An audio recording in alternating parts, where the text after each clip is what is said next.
हैरान है हम सब ये सुन के। कई बार तो ऐसा हो जाता है कि हम कोई शब्द ही नया नहीं मिल पाता कि किसी के बेईमानी के नियत के कितने सोपान हो सकते हैं। हमें समझ में नहीं आता कि दिल्ली की जो आम आदमी पार्टी की सरकार है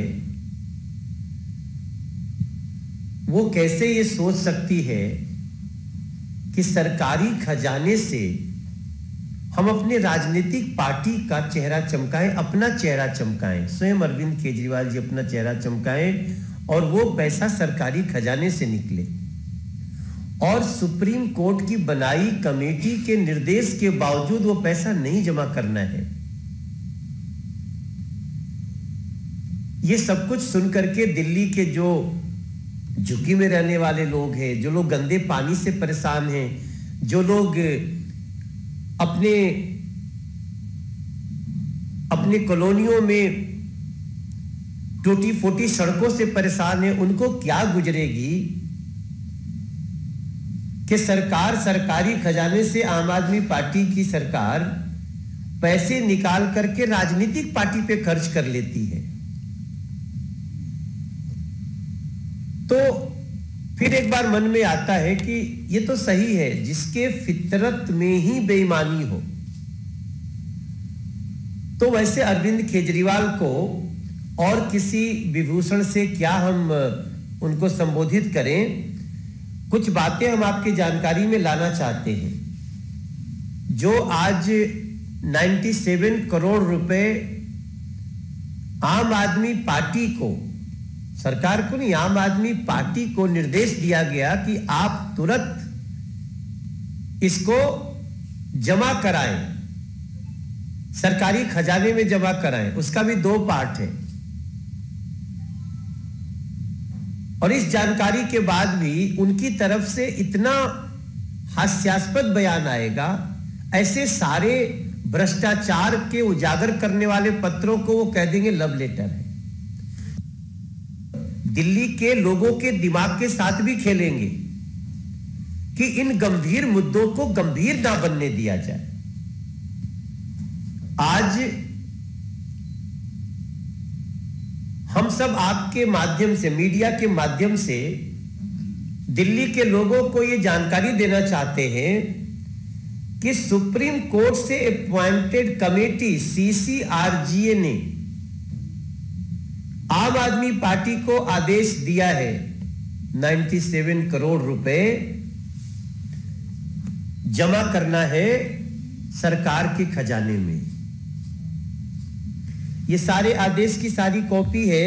हम सब तो थोड़ी देर बात करेंगे, लेकिन अगर आप लोग इसको अच्छे तरह से अध्ययन करेंगे तो आपको और भी सारी जानकारियां मिलेंगी और तब दिल्ली के लोगों को पता चलेगा कि मीठी मीठी बातें करने वाले, गंभीर मुद्दों को डाइवर्ट करने की कला रखने वाले अरविंद केजरीवाल की मूल नीयत क्या है। मूल नीयत उनकी दिल्ली के लोगों को सिर्फ आंसू और दर्द देना है और लूट का एक नया रिकॉर्ड बनाना है। आपको मैं बताते हुए मुझे दुख भी हो रहा है कि Directorate of Vigilance has brought out that not only did DIP not record amount worth rupees 26,81,265 रुपए, बल्कि it also proactively paid the pending amount rather than getting it paid by the आम आदमी पार्टी। मतलब आम आदमी party एक राजनीतिक दल है। सरकार में कोई ना कोई राजनीतिक दल आता है, लेकिन राजनीतिक दल का खर्चा अपना अलग है। वो तो जो करप्शन इनके हैं, जितने करप्शन करके जितने आरोप लगे हैं वो तो चल ही रहा है। लेकिन आप सीधे सीधे सरकार के खजाने से 97 करोड़ निकाल लिए और कोर्ट ने क्या आदेश दिया, मतलब कोर्ट के द्वारा बनाई गई कमेटी ने इनको आदेश दिया था 16/9/2016 को कि आप 42,26,81,265 रुपए स्टेट एक्सचेकर को तुरंत जमा कराए। स्टेट एक्सचेकर मीन सरकार को खजाने में, लेकिन उन्होंने जमा करना तो दूर, अभी आज जब हम आपसे बात कर रहे हैं 2022 के इस 20 दिसंबर को, तो 2017 के बाद से और कितना खर्च ये लोग अपनी पार्टी पे सरकार के खजाने से किए हैं उसका डिटेल अभी नहीं दिया हुआ है, अभी उसका तो आना बाकी है। ये तो जो हम आपसे बात कर रहे हैं 2017 तक है। 30/3/2017 को आम आदमी पार्टी को उस सुप्रीम कोर्ट की कमेटी ने निर्देश दिया इसको जमा कराइए, और उसके पहले 16/9/2016 को ये फैसला हो गया था कि ये पैसा इन लोगों ने अपनी पार्टी और अपना चेहरा चमकाने के लिए अरविंद केजरीवाल ने खर्चा किया, इसलिए इसको जमा करना होगा। 30/3/2017 के बाद भी तो बहुत सारे खर्चे हैं, इनको दो तरह से पे करने को बोला गया था। 42,26,81,265 रुपए स्टेट एक्सचेकर मनित सरकार के खजाने में, और 54,87,87,872 रुपए ये कंसर्न एजेंसी को सीधे देने की बात की गई थी, जिनसे एडवर्टाइजमेंट कराया, जहां भी एडवर्टाइजमेंट हुआ, और ये सब कुछ 30 दिन के अंदर करना था। लेकिन तब से इस पे कुंडली मार के आम आदमी पार्टी के मुखिया बैठे हुए हैं। आज पुनः जैसा हमारे अध्यक्ष जी ने कहा कि हम इसमें पार्टी प्रसन्नता व्यक्त करती है कि आज उसे उस वसूली के लिए कड़ाई से आगे बढ़ा गया है और हम इसका स्वागत करते हैं। लेकिन हम धन्यवाद करेंगे रामवीर सिंह बिदोड़ी जी का भी।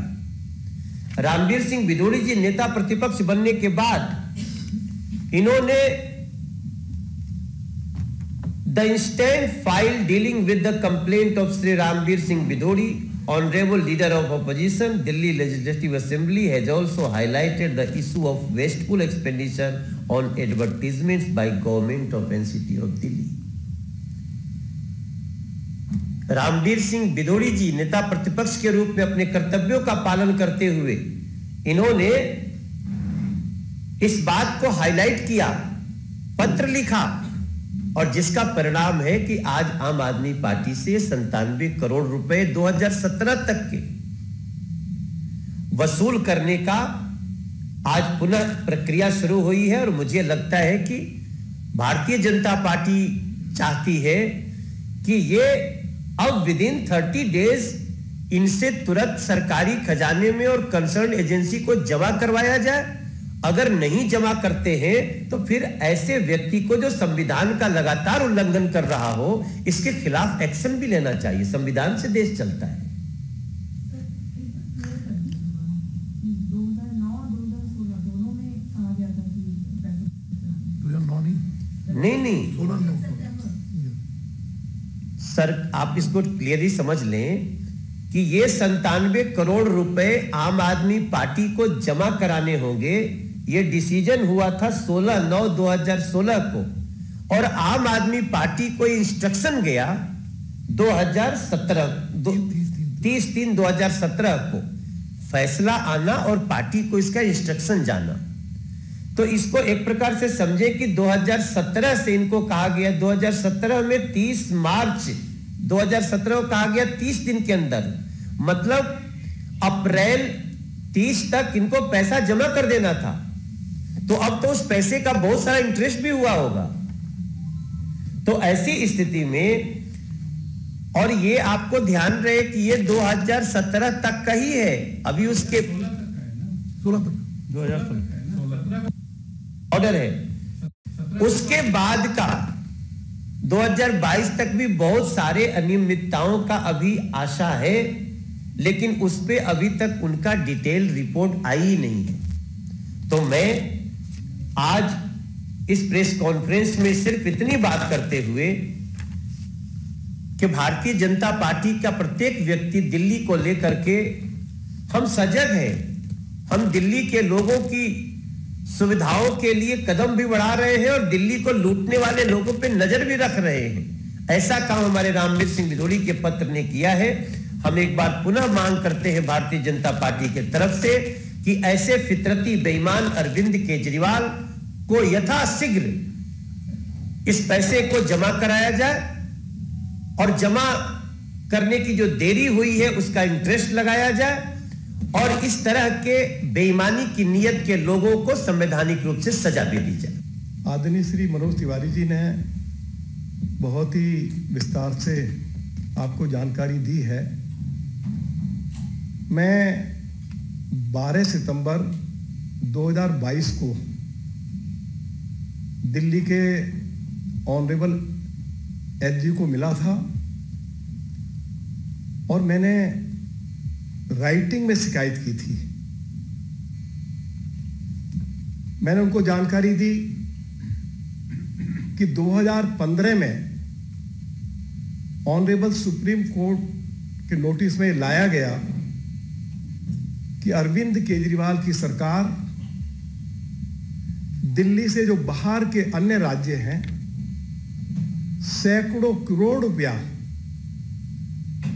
अपने चेहरे को चमकाने पर खर्च कर रही है। 2016 में ऑनरेबल सुप्रीम कोर्ट का फैसला आया, उससे पहले कमेटी बनाई गई। कमेटी ने भी अपनी रिपोर्ट सुप्रीम कोर्ट को सबमिट की और इस फैसले के खिलाफ अरविंद केजरीवाल की सरकार हाई कोर्ट में गई कि इसको स्टे किया जाए। हाई कोर्ट ने स्टे नहीं किया, सुप्रीम कोर्ट के पास गई कि उनको स्टे दिया जाए, लेकिन स्टे नहीं दिया गया। अरविंद केजरीवाल जब दिल्ली के मुख्यमंत्री बने, इनके मुख्यमंत्री बनने से पहले दिल्ली की सरकार विज्ञापन पर 11 करोड़ 18 लाख रुपया खर्च करती थी। 2012 और 2013 की मैं बात कर रहा हूं। और इस साल तो अरविंद केजरीवाल की सरकार 675 करोड़ रुपया खर्च कर रही है। और कुल मिलाए तो अरविंद केजरीवाल की सरकार ने पिछले 7 सालों में 2000 करोड़ से ज्यादा दिल्ली सरकार के खजाने से दिल्ली के टैक्स पेयर्स का पैसा अपने प्रचार पर लुटाया है।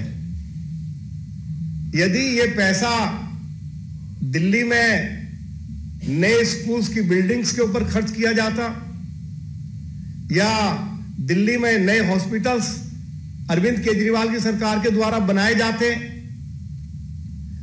या डीटीसी के लिए बसें खरीदी जाती, तो मैं कह सकता हूं कि इस पैसे से सैकड़ों नए स्कूल खुल सकते थे, दर्जनों हॉस्पिटल खुल सकते थे और 1000 से ज्यादा डीटीसी की बसें खरीदी जा सकती थी। सुप्रीम कोर्ट के फैसले के बावजूद अरविंद केजरीवाल की सरकार से, जैसे श्री मनोज तिवारी जी ने बताया, 97 करोड़ रुपए की रिकवरी नहीं हुई।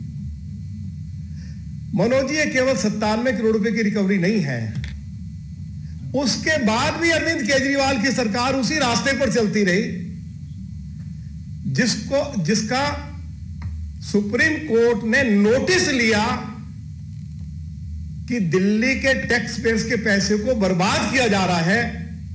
और यदि हम अब कैलकुलेट करें कि अरविंद केजरीवाल की पार्टी से कितने पैसे की रिकवरी होगी, तो यह राशि 97 करोड़ रुपए से बढ़कर 400 करोड़ रुपया हो जाएगी।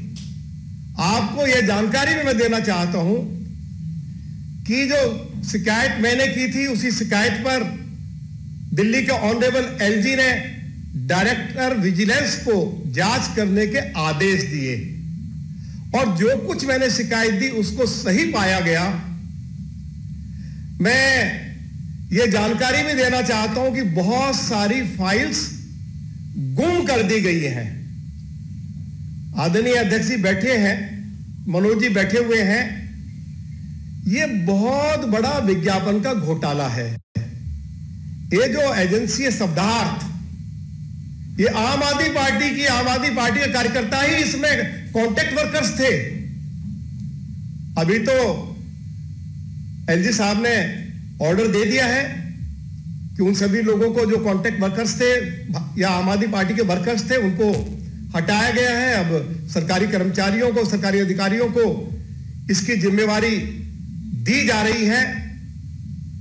तो ये राशि लगभग 400 करोड़ रुपए की होगी और ये एक बड़ा विज्ञापन का घोटाला है।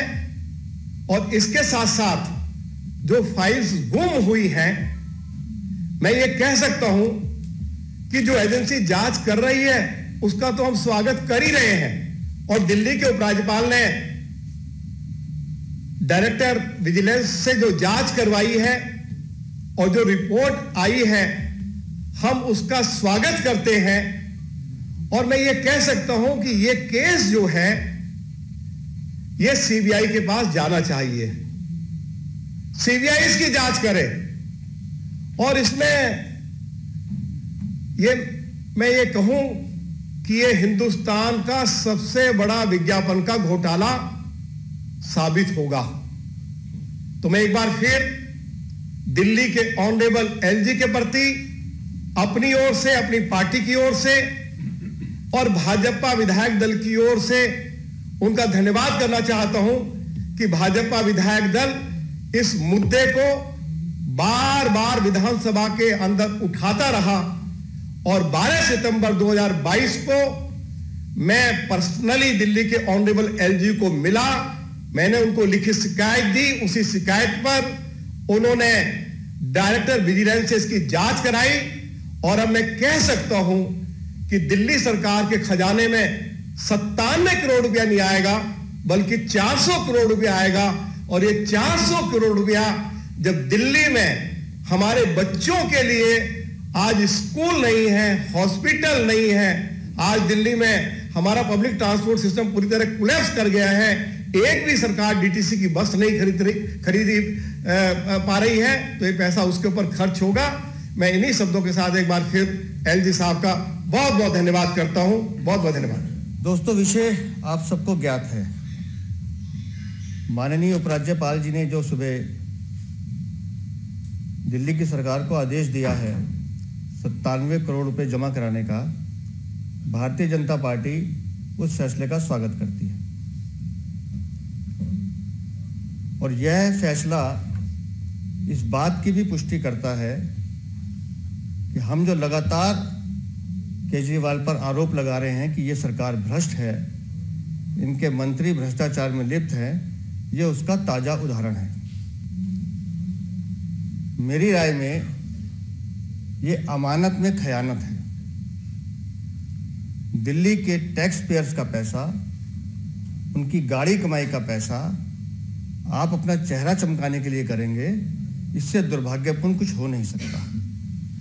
यह पैसा दिल्ली के विकास पर लगना था, यह पैसा दिल्ली के आगे बढ़ाने के लिए लगना था, लेकिन उन्होंने अपना चेहरा चमकाने के लिए इस पैसे का दुरुपयोग किया। सरकारी संसाधनों का दुरुपयोग करना, उनका शोषण करना इस सरकार की फितरत है। वो हमने सत्येंद्र जैन के वीडियो से भी देखा कि कैसे वो सुविधाओं का लाभ उठा रहे थे।